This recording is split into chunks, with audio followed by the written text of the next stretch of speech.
ಅದಕ್ಕೆ 2008 ಕೂಡ ನಮ್ಮ ಬೇಡಿಕೆ ಮುದಗಲ ತಾಲೂಕು ಆಗಬೇಕು ಅಂತಕ್ಕಂಥದ್ದನ್ನ ನಮ್ಮಲ್ಲೆಲ್ಲರ ಬೇಡಿಕೆ ಇರ್ತಕ್ಕಂಥದ್ದು. ಇದು ಹೋರಾಟ ಹೆಂಗಿರ್ಬೇಕಂದ್ರೆ, ಇದು ಪ್ರತಿ ಸಲ ನಾವು ಒಂದು 4 ದಿನ ಕೂತು ಹೋರಾಟ ಮಾಡ್ತೀವಿ, ಆಮೇಲೆ ಮರ್ತು ಬಿಡ್ತೀವಿ. ಮತ್ತು ಅವ್ರಿಗೆ ಮುಂದಕ್ಕೆ ಹೋಗಲ್ಲ. ನಾವು ಮುದಗಲ ಕೋಟೆ ಇರಬಹುದು, ನೀರಿನ ಹೋರಾಟ ಇರಬಹುದು, ತಾಲೂಕು ಹೋರಾಟ ಇರಬಹುದು, ಈ ರೀತಿ ಹೋರಾಟ ಮೊದಲಿಂದ ನಡೀತಾ ಇದೆ. ಆದ್ರೆ ನಮ್ಮ ಹೋರಾಟ ಹೇಗಿದೆ ಅಂದ್ರೆ ಗಂಭೀರತೆಯನ್ನು ಪಡ್ಕೊಂಡಿಲ್ಲ ಇಲ್ಲಿವರೆಗೆ. ಇವತ್ತು ಗಂಭೀರತೆ ಪಡ್ಕೊಳ್ತಕ್ಕಂಥ ಸಂದರ್ಭ ಬಂದಿದೆ ಅಂತ ನಾನು ಭಾವಿಸಿದ್ದೀನಿ ಇವಾಗ. ಯಾಕಂದ್ರೆ ಅಷ್ಟೊಂದು ಸೀರಿಯಸ್ ಹೋರಾಟ ಮಾಡಿದಾಗ ಮಾತ್ರ ನನ್ನ ಫಲ ಸಿಗ್ತದೆ. ಯಾವುದೇ ಮಗು ತಾನೇ ತಾಯಿ ಹಾಲು ಕುಡಿಸೋದು ನನ್ನ ಮಗ ಹಸ್ಕೊಂಡ ನಾವು ಹೋರಾಟ ಮಾಡಿ ಏನಾದರೂ ಬಿಸಿ ಕೊಟ್ಟಿರ್ತಾನೆ ಸರ್ಕಾರ ಇವತ್ತು ಕಳಿತಾ ಇರೋದು ಇವತ್ತು ಮಾಡಬೇಕು ಇಲ್ಲಿ ಅಂತಕ್ಕಂಥ ಭಾವನೆ ಬರ್ತಕ್ಕಂಥದ್ದು. ಅಂತ ಒಂದು ಸಂದರ್ಭ ಇವತ್ತು ಕೂಡಿ ಬಂದೈತಿ ಅಂತ ನಾನು ಭಾವಿಸಿದ್ದೀನಿ. ನಾನು 3ನೇ ಬಾರಿ ಶಾಸಕನಾಗಿದ್ದೀನಿ.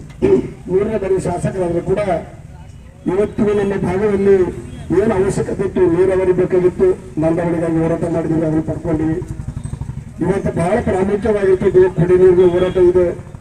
ಬಹಳ ಇವತ್ತು ಅಧಿವೇಶನದಲ್ಲಿ ತಾವೆಲ್ಲರೂ ನೋಡಿರ್ಬೋದು, ಬಹುಶಃ ನೋಡಿದಂತ ನಾನು ಭಾವಿಸಿದ್ದೀನಿ. ಎಲ್ಲ ಟಿವಿಗಳಲ್ಲಿ, ವಾಟ್ಸಪ್ಪಲ್ಲಿ ಇವತ್ತಿಗೂ ಕೂಡ ಹುಡುಕಾಗಿ ಸಿಗ್ತಾ ಇತ್ತು. ಮಾತಾಡಿದ್ವಿ, ನಾವೇನಾದ್ರು ಮಾತಾಡಿವಿ ಅಂತಕ್ಕಂಥದ್ದನ್ನು ಸರ್ಕಾರ ಮೇಲೆ ಒತ್ತಡ ಹಾಕಿ ಕುಡಿಯೋಕೆ ನೀರು ಕೊಡ್ರಿ ನಮಗೆ ಅಂತಕ್ಕಂಥದ್ದು ಬೇಡಿಕೆ, ಪ್ರಾಮುಖ್ಯವಾದ ಬೇಡಿಕೆ ಇಟ್ಟಿರ್ತಕ್ಕಂಥದ್ದು.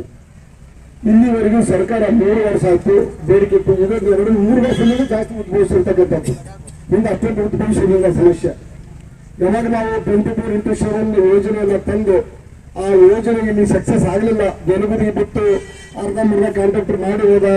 ಯಾಕಂದ್ರೆ 2ನೇ ಬಾರಿ ಶಾಸಕರಾದಾಗಲೇ ನಾವು ಆ ಯೋಜನೆಯನ್ನು ಮೊದಲು ಫಸ್ಟ್ ಬಾರಿ ಶಾಸಕರಾದ ಯೋಜನೆ ತಂದಿರ್ತಕ್ಕಂಥದ್ದು. ಇಲ್ಲಿವರೆಗೂ ಅದು ನೆನಗುದಿಗೆ ಬಿಟ್ಟು ಇಲ್ಲಿವರೆಗೆ ಆ ಕೆಲಸ ಆಗಲೇ ಸಲುವಾಗಿ ಇನ್ನೂ ನಮ್ಮ ಮನೆಗಳಿಗೆ ಕುಡಿಯ ನೀರಿನ ಸಮಸ್ಯೆ ಇನ್ನೂ ಬಗೆಹರಿಲ್ಲ ಸಮಸ್ಯೆ ಇದೀವಿ. ನಾವು ಇವತ್ತಿನ್ನೂ ಕಷ್ಟದಲ್ಲೇ ಇದ್ದೀವಿ. ಈಗ ಮುಂದಿನ ದಿನಗಳಲ್ಲಿ ಅದು ಮಾಡ್ಕೊಳ್ಳೇಬೇಕಾದ ಉದ್ದೇಶದಿಂದ ಸರ್ಕಾರದ ಮೇಲೆ ನಾವು ಒತ್ತಡವನ್ನು ಹಾಕಿದ್ದೀವಿ. ಎಲ್ಲಿ ಅಧಿವೇಶನದಲ್ಲಿ ಮಾತಾಡಬೇಕು, ಸರ್ಕಾರಗಳ ಪತ್ರ ಕೊಟ್ಟಿದ್ದೀನಿ, ಸಚಿವರ ಆಫೀಸ್ಗಳಿಗೆ ಹೋಗಿದ್ದೀನಿ, ಮುಖ್ಯಮಂತ್ರಿಗಳಿಗೆ ಭೇಟಿಯಾಗಿದ್ದೀನಿ, ಭೇಟಿಯಾಗಿ ಮನವಿಯನ್ನು ಮಾಡ್ಕೊಂಡಿದ್ದೀನಿ. ಕುಡಿಯೋಕೆ ನೀರು ಕೊಡ್ರಿ ಸ್ವಾಮಿ, ಜನ ನಮ್ಮನ್ನು ಹುಗಿತಾ ಇದ್ದಾರೆ, ಅಲ್ಲಿ ಕುಡಿಯೋಕೆ ನೀರು ಕೊಡ್ರಿ ಅಂತೇಳಿ ನೇರವಾಗಿ ಅವ್ರಿಗೆ ಕೈಗಳು ಮುಗಿದು ಕಾಲು ಹಿಡ್ಕೊಂಡು ಕೇಳಿದ್ದೀನಿ.